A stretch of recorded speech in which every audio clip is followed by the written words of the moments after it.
Oi, seja bem-vindo a mais um estudo. Quantos sinais você ainda precisa para obedecer? Essa é a pergunta que atravessa Mateus 12, 38 a 50.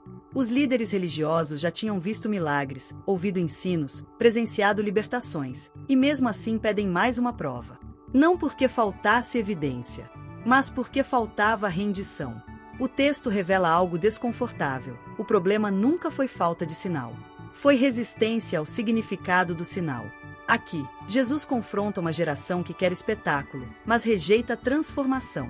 Ele anuncia um único sinal definitivo, sua própria morte e ressurreição. Alerta sobre o perigo de uma vida arrumada, porém vazia, e redefine quem realmente faz parte da família de Deus. Este trecho não fala sobre curiosidade espiritual. Fala sobre responsabilidade diante da luz. Ao final deste estudo, você vai entender por que pedir mais provas pode ser apenas uma forma sofisticada de evitar obediência, e o que significa, de fato, pertencer ao reino. Se você quer ir além da superfície e encarar o que o texto realmente exige, fique até o fim. Vamos para o texto. Leitura do texto bíblico de Mateus 12, 38 a 50. Então alguns mestres da lei e alguns fariseus disseram a Jesus: Mestre, queremos ver o Senhor fazer um milagre. Jesus respondeu: Como as pessoas de hoje são más e sem fé. Vocês estão me pedindo que faça um milagre, mas o milagre do profeta Jonas é o único sinal que lhe será dado. Porque assim como Jonas ficou 3 dias e 3 noites dentro de um grande peixe, assim também o Filho do Homem ficará 3 dias e 3 noites no fundo da terra. No dia do juízo, o povo de Ninive vai se levantar e acusar vocês, pois eles se arrependeram dos seus pecados quando ouviram a pregação de Jonas. E eu afirmo que o que está aqui é mais importante do que Jonas. No dia do juízo, a rainha de Sabá vai se levantar e acusar vocês, pois ela veio de muito longe para ouvir os sábios ensinamentos de Salomão. E eu afirmo que o que está aqui é mais importante do que Salomão. Jesus continuou: Quando um espírito mau sai de alguém, anda por lugares sem água, procurando onde descansar, mas não encontra. Então diz: Vou voltar para minha casa, de onde saí. Aí volta e encontra a casa vazia, limpa e arrumada. Depois sai, vai buscar outros 7 espíritos piores ainda, e todos ficam morando ali. Assim a situação daquela pessoa fica pior do que antes. E isso também acontecerá com esta gente má de hoje. Quando Jesus ainda estava falando ao povo, a mãe e os irmãos dele chegaram. Ficaram do lado de fora e pediram para falar com ele. Então alguém disse a Jesus: Escute, a sua mãe e os seus irmãos estão lá fora e querem falar com o Senhor. Jesus perguntou: Quem é a minha mãe? E quem são os meus irmãos? Então apontou para os seus discípulos e disse: Vejam, aqui estão a minha mãe e os meus irmãos. Pois quem faz a vontade do meu Pai, que está no céu, é meu irmão, minha irmã e minha mãe. O capítulo 12 mostra o aumento da oposição contra Jesus. Ele já havia curado, ensinado e libertado pessoas. Mesmo assim, os líderes religiosos continuam resistindo. O pedido por um milagre não é sincero. Eles já tinham visto sinais suficientes. O que faltava não era evidência, era disposição para crer. Mateus escreve para leitores judeus, mostrando que Jesus é maior que os profetas, maior que Salomão e o cumprimento das promessas de Deus. Jesus chama aquela geração de má e sem fé. O sinal de Jonas aponta para a morte e ressurreição.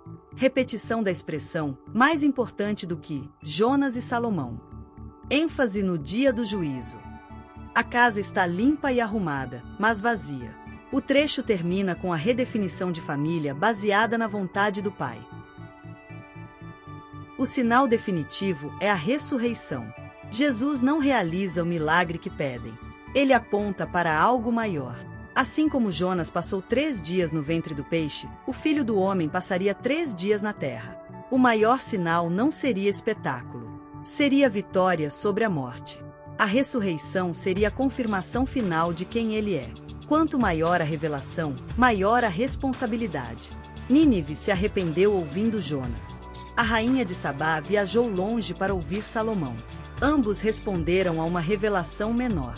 Agora, alguém maior está presente. Rejeitar Jesus não é falta de informação, é rejeitar a maior revelação de Deus. A casa vazia, o perigo da superficialidade espiritual. O espírito sai. A casa fica limpa e organizada, mas vazia. O problema não era apenas sujeira, era a ausência. Jesus ensina que mudança externa não sustenta transformação verdadeira. Uma vida apenas arrumada por fora, sem ser preenchida pela presença de Deus, permanece vulnerável. O coração não fica neutro. Ou é ocupado pela vontade de Deus, ou algo ocupará seu lugar. A verdadeira família do reino. Quando sua mãe e irmãos o chamam, Jesus aponta para os discípulos. Quem faz a vontade do meu Pai é minha família.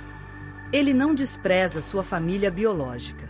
Ele mostra que, no reino, o vínculo mais forte é a obediência. Pertencer ao povo de Deus não é questão de sangue. É resposta à vontade do Pai. Tenho pedido mais sinais quando já conheço a verdade? Minha fé depende de provas constantes?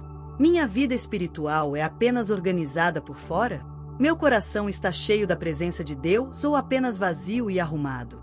Estou vivendo como parte da família do reino, obedecendo à vontade do Pai? Este texto nos chama a sair da curiosidade religiosa e entrar em compromisso real. Jonas 3 mostra Nínive se arrependendo diante de uma mensagem simples. Hebreus 1:1-2 declara que Deus falou pelos profetas, mas agora falou por meio do Filho. A revelação em Cristo é maior. E a responsabilidade também. Mateus 12:38-50 nos ensina que o maior sinal é a ressurreição. Mudança externa não substitui transformação interior. E a verdadeira família do reino é formada por aqueles que fazem a vontade do Pai. Diante da luz, ninguém permanece neutro. No próximo estudo, em Mateus 13, Jesus começa a ensinar por parábolas, explicando por que alguns ouvem e entendem, enquanto outros escutam, mas permanecem fechados. Um trecho de cada vez. Sem pressa. Vamos orar juntos? Pai, o Senhor é um Deus que revela a verdade e governa o teu reino com justiça. O Senhor é maior do que todos os sinais e maior do que qualquer expectativa humana. Nós reconhecemos que, muitas vezes, pedimos provas enquanto ignoramos a luz que já recebemos. Queremos sinais novos, mas resistimos àquilo que o Senhor já deixou claro. Perdoa quando buscamos espetáculo em vez de arrependimento verdadeiro. Nos livra de uma fé superficial, apenas arrumada por fora, mas vazia por dentro. Não permita que nossa vida espiritual seja apenas limpeza externa sem transformação real. Forma em nós um coração obediente, que responde à tua palavra com submissão sincera. Enche nossa casa com a tua presença, para que não haja espaço para vazio espiritual. Nos ensina a fazer a tua vontade, não apenas a ouvir sobre ela. Que nossa identidade esteja firmada em pertencer ao teu reino. Nós queremos viver como parte da verdadeira família de Cristo. Não apenas por tradição, mas por obediência fiel.